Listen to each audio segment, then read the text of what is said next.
You have to walk the talk. You have to be authentic as a leader. If you're not doing it, they see that. It is entirely universal. There's other people who are going through this. For me, a great leader needs to be able to marry three things: vision, systems, and people. Welcome to Leadership Moments. If this is your first time, and if you are returning, thank you for your support. This show is about leaders from all walks of life, leadership tips, and maybe even a little of what you wouldn't expect to help you in leadership. We would appreciate it if you tell someone else about our podcast as we strive to support all leaders that want to just be better. Let's get on with the show. Today's guest is Sam Vandervalk. Sam is an entrepreneur, adventurer, and expert in transformational experiences. He built one of British Columbia's top sport fishing businesses, along with several other ventures, but realized that success without purpose felt empty. Now he helps high achievers escape the grind and reconnect with what truly matters through exclusive adventure-based mastermind retreats. By blending purpose, community, and world-class outdoor experiences, he creates life-changing breakthroughs. So today we're going to talk about how you can have a fresh take on success. Let's jump in. Sam, I'm really excited to have you on the show today. You have a very interesting background and some things that you've done, but you help so many other executives and leaders, and we're going to get into that. But I'd love for you to start with your story on the day that you realized you needed to change what you were doing. So could you share that story with our listeners? I originally started Sam and I Charters in 2002 when I was going to university, and it ended up becoming something that I didn't expect when I first started. And so I started in a very unexpected mode where I was trying to pay for university, tuition, books, and at the same time buy a boat and do, have business expenses that you wouldn't necessarily think would be optimal when you're trying to pay for university. So I managed to do all of that and also start the business in a location that people thought was just impossible. Like, there's no way that he's going to be able to do this. So I guess what I'd like to share with the listeners is, if you have a business that you are extremely passionate about and you really want to make it work, don't let other people tell you it's impossible. But I do say that you always want to listen to other people's wisdom that they give you, and you want to take everything into account. So yes, I guess. And then the other thing is, as I started coming into business, you had asked me about what made me say enough. So as I came into business, I was sitting in my office after a long day in August during the busy fishing season. And I was guiding, I was managing guides, I was taking care of admin, and also managing my property that I had with cabins. I was making money, but I was grinding and feeling a bit alone. So even though I had initial success starting the company and growing it from a place that nobody thought was possible, I grew it, thought I was going in a good place. I'd hired people to do sales, to manage my guides. And then in about 1 year, things started to break down. And the reason they broke down is that my systems weren't great. So that's what was my eventual realization. So what happened? I didn't recognize some foreseeable needs from my people and didn't make adjustments to my systems and the principles. So for example, one of my admin wanted to bring a dog into the office. I kind of hummed and hawed and then decided not to. And then that ended up becoming sort of a big deal. But I could have avoided that and figured out some other ways to make the issue go away. There was quite a few other things that I could have worked through with the people that were working for me to make things go smoother, and also give them a vision and a plan. And failing to plan means you plan to fail. And in this case, it led me to going back to this basically grinding. So while I was still growing the business, things still appeared to be fairly good. And overall they are. I still wasn't in the place that I wanted to be. Yeah, thank you for sharing that. And so when you realized you weren't in the place you wanted to be, and I love that, because you you want to build this culture. You have this vision of this building this culture. As a founder, it is a lonely job at times. And so you kind of like, where do I go? What do I seek to? And so what was your next step after you realized that you were in this position? Sometimes you don't really know where to turn, but you turn to people that are closest to you. My brother also had a business, and he was actually growing his business quite rapidly during this time. And so I turned to him, and he started giving me books and also just, encouraging me that I needed to follow certain people that really helped him out. And then I started looking at EO. I started looking at different systems basically for helping map out exactly what I should be doing so that I learned scorecards and different things to give people motivation and also accountability. Yeah, that's great. And, learning these operational things and how to do things is really, really good. I'm always continually looking at books. And this is something that I teach a lot of my clients is it's not just coaching, it's also what are those business skills that maybe you didn't learn along the way. And sometimes people assume you already know, so they don't know to tell you those things. So I appreciate that you say, look, I had to take the step back and I had to say, okay, what don't I know and how can I learn and who can I learn from? So those are really great things. Now, I know that you focus with your clients on them finding their purpose and passion. And I'd like to understand kind of what led to that and what you do for these individuals. I was attending masterminds, conferences, retreats over the past 10 years. And you find genuine people, and then you also find people that say they're purpose driven. And after, seeing them transact, sometimes transacting with me, but also just transacting with other people, you find out that maybe they're not so much purpose driven, and they've declared their purpose or mission for their company, but it's not something that they really hold personally. And you see this in the way they treat people, and also just expressions and how they interact with people. So I really wanted to create something that was a little bit different. So I've started doing adventure masterminds, which bring people in. It's really focused on first establishing your personal compass, your personal mission, and then helping people create a vision that's bigger than themselves. So, and then also integrating that into their company. So this is a new thing that I'm doing, and I'm really excited about it. I've got some really great people on board with me. My model is I bring in a leader. So even though I could lead, I'm very busy in the summer. So I like to bring in a leader. The leader will facilitate the group. And we've also got material that we give people to start off with that helps them through the process. And then there's this really, really cool adventure mastermind where they get to go fishing, they get to go hiking, and they get starting on building community with people that really are focused on helping others grow besides just themselves.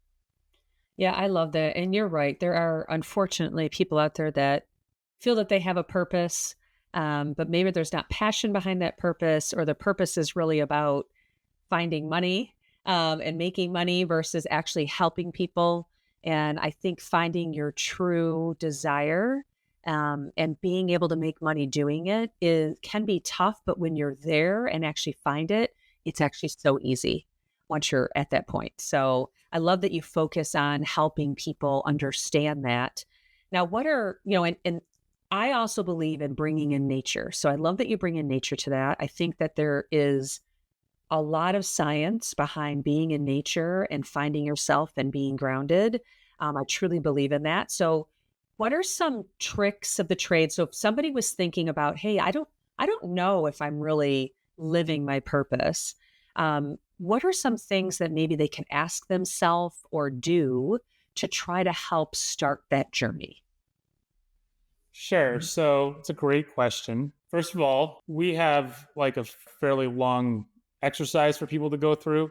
So it's not just necessarily one thing, but you have to first identify your core values and figure out what your core values are. And you can Google this to figure out what your core, like a list of core values, and then figure out which ones are your core values. So like if you've obviously gone through your choosing your company mission or your company values, it's sort of the same process for choosing your values.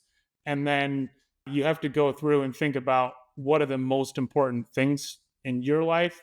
And then also what is something that you really like to do. And so I think choosing your personal compass is really tied as well to choosing your personal mission.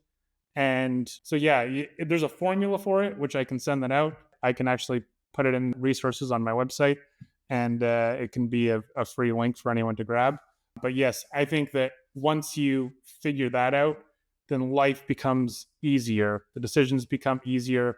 And I didn't actually say that I was co-authoring a book. So it's basically just about this, is choosing your personal compass, your personal mission, and then setting out a vision that's going to have you excited to get out of bed in the morning and feeling like you're aligned all the time with exactly what you should be doing. Yeah, I love that. And, feeling aligned, I love how you say that is, because we all have our good days and our bad days. And we know that. But at the end of the day, if you could ask yourself one question of like, am I on the right track?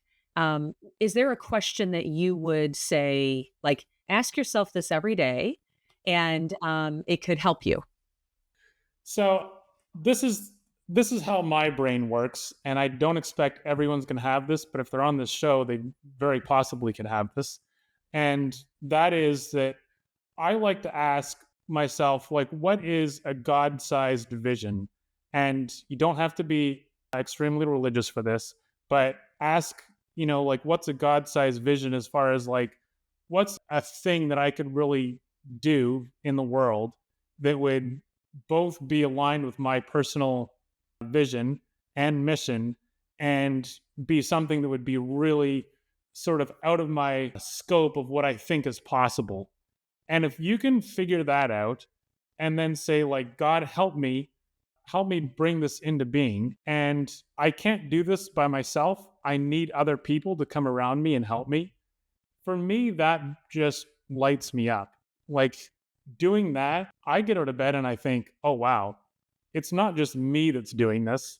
My vision is so large. I need other people to help me along the way.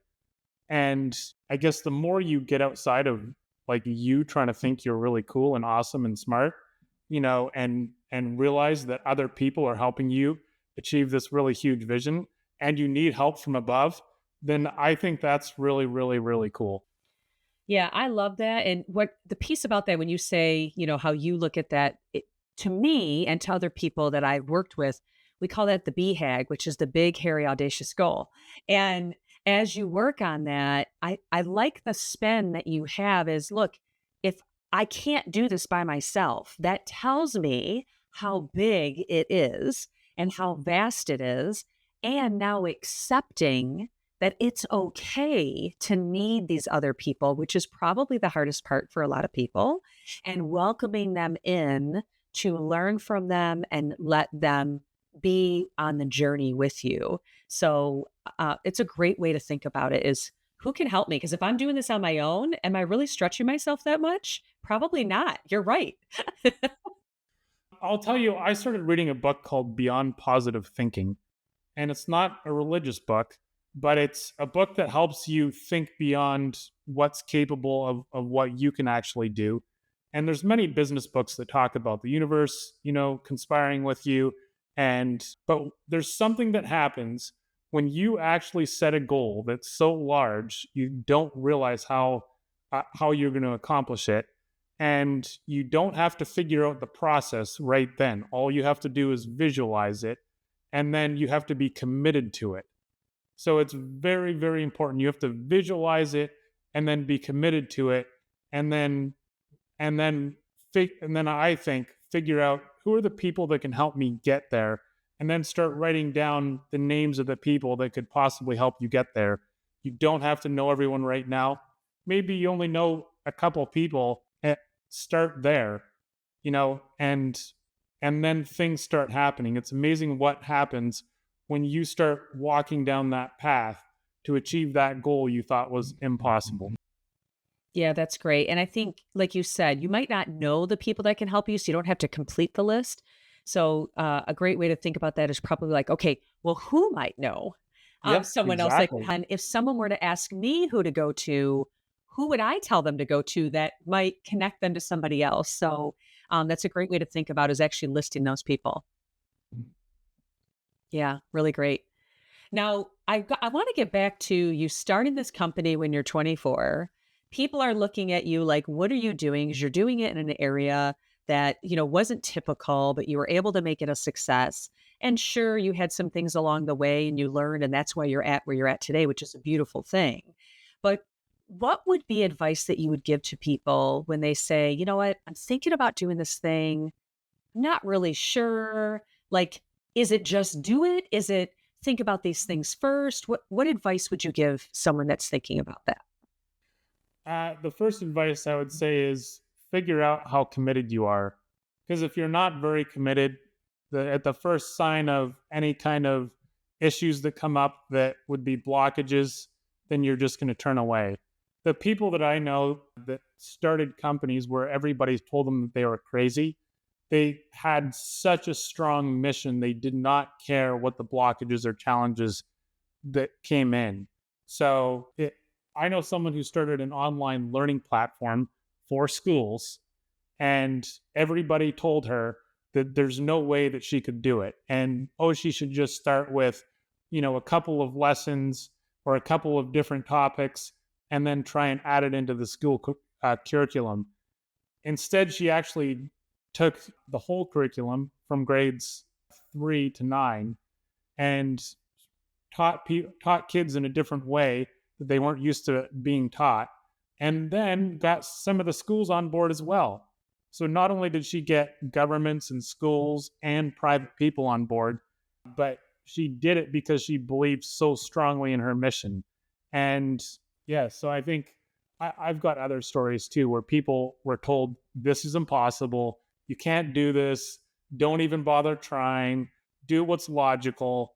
I do strongly believe in doing what's logical, but don't let other people's logic get in the way of what you're trying to achieve, and realize that if you're using good logic, obviously, you can get there. So figure out what that good logic is. Because the people that created the biggest businesses in the world and made the biggest disruptions, their missions were huge. And so it really, it's like, think about the guy who's causing the most disruption right now. Think about what his visions are. Like, they're incredibly large, and you don't get there unless you actually have something that is way beyond yourself. Yeah, and I like the logic part that you have in there is it's yes, you need to be logical. It doesn't have to be the other person's logic though, and understanding, right? And the commitment is so huge because you're not gonna, it's not gonna be a 9 to 5 job if you're starting something yourself or whatever that is. Even if it's a personal mission and not necessarily a career, just something that you want to do. It could be for nonprofit, it could be for your family, whatever that is. But it's going to be when you have the time, and you have to make that time. So that commitment has to run deep for sure. Yeah. Yes. So I'm actually working on another project besides the masterminds, where this is a BHAG, as you would say. And that is, I'm creating an adventure booking platform along with accommodation. And I've traveled so much. First of all, this is how it happened. So I traveled so much. I had so many experiences that, left me with a little bit of a surprise, or sometimes a big surprise when I entered. And the way to remedy that wasn't always very apparent, or sometimes, took quite a bit of time out of my day. And when I travel, I often work. And so if you come into a place, things aren't quite like you want them to be or quite like you expect them to be, it can take quite a bit of time to remedy the situation. And so I decided to create a platform so that people would have incentives both on the customer side and on the host side, so that they wouldn't have all these unexpected experiences. So our platform is looking to launch on May 10th. And, we're going to be adding features every month. And hopefully by July, we'll have a whole AI section so that you can actually book out your trip sort of like you can on Claude, but even a little bit better. So yeah, I'm doing something that none of the other platforms are doing, and I'm going all in on this. I'm really, really excited about it. That is great. I love that. And I love that you are continuously finding new passions and being committed to them and bringing them to fruition. So, you talk about you have to find that big mission, and it's not just one and done. Sometimes that alters, right, as you go through things. And so it's okay, what's the next thing? Or is there a next thing? It's okay if it's one and done. It's okay if it alters as you learn through it. But I can appreciate you did something. Okay, now what's the next thing? What's the next thing that's interesting you? And it's not just what's the next thing to make money. It's what's the next thing that I truly enjoy and truly have passion around and want to bring to others. Yes, exactly. I think that you're not going to get out of bed in the morning if you are just focused on your own goals. And if your goals are fairly small, at least in my brain, it doesn't get me out of bed. So I need something that's larger than myself to really get me excited, to even, like think about why you do a podcast or why you would do something that's outside yourself. You have to have a vision that expands and keeps expanding, in my opinion. Like the older you get, the wiser you get, hopefully, and the more you can expand and you can keep building on what you've learned before and growing, and hopefully you're growing exponentially. So, yes.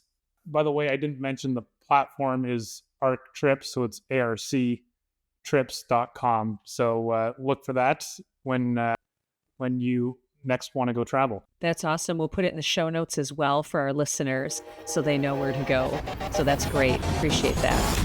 All right, there's that sound. It's time for our fun questions. Are you ready for our fun questions? Oh, of course. Right. Would you rather have the ability to teleport anywhere instantly or be able to speak every language fluently?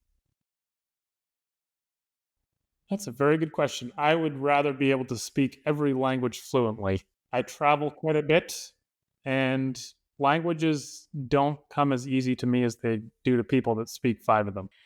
Okay. Would you rather have the ability to play any musical instrument perfectly or be a naturally gifted artist who can draw or paint anything? I would rather be able to play any musical instrument. Great. Is there an instrument of choice? I would prefer to play the guitar, I think. So there's 2 instruments I'm learning, and I put them off a little bit, but one is the guitar and one is drums. So I like both. I love it. Yeah, music just, it speaks across the languages. So it's a beautiful thing. All right. Last question. Do you prefer receiving handwritten letters or getting surprise gifts?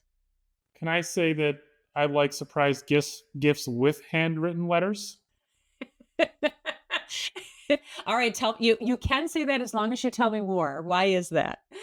I think the gifts that are actually like a little bit more creative and take a little bit of time are ones that are more valuable. So anybody can go buy something, and maybe it's bought in a place that's super unique, which is cool, obviously. But if you can get a gift that's even a combination and shows that the person was thinking about you, I think that's one of my love languages.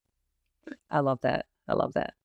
Well, Sam, thank you so much. I think there's some great takeaways of how to find your purpose, how that purpose needs to be a BHAG when you're thinking about it, and how to think about what a BHAG is and isn't, and how to bring people in to help you along your journey. So really appreciate the work that you're doing. And it sounds like a great idea to do some adventure, purpose-driven mission statements that people can do. So really, really love that. And thank you for your time today. Well, thank you, Stacey. And I really have appreciated being on this podcast. You ask really great questions, and it's quite obvious why this podcast does well.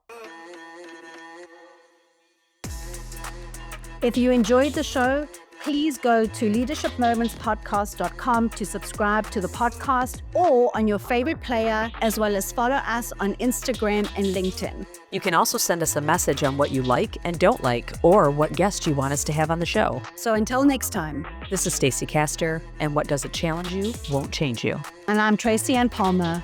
Be the change you wish to see in the world.